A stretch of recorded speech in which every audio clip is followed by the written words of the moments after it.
पुण्यात एका महिलेला चालत्या गाडीतून बाहेर फेकण्याचा धक्कादायक प्रकार समोर आलाय।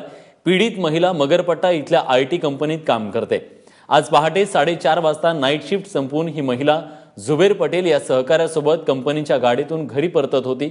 जुबेर आणि तिचे पूर्वी प्रेमसंबंध होते, त्यावरूनच या दोघांमध्ये वाद झाला आणि जुबेरनं गाडीतच तिला बेदम मारहाण करायला सुरुवात केली।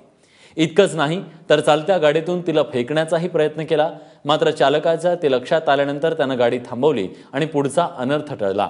महिलेच्या तक्रारीनंतर जुबेरला अटक करण्यात आली असून 16 तारखेपर्यंत त्याला पोलीस कोठडी सुनावण्यात आली आहे।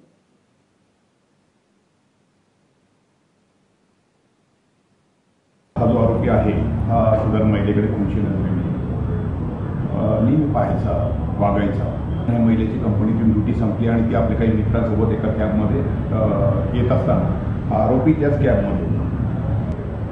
यातील आरोपीने त्या महिलेला खाली उतरून लाखो रुपयांनी मारहाण केली आणि नंतर तिचा गळा दाबण्याचा प्रयत्न केला। या कारणावरून आपण हा गुन्हा दाखल केलेला आहे आणि या गुन्ह्यामध्ये आरोपीला अटक करण्यात आली।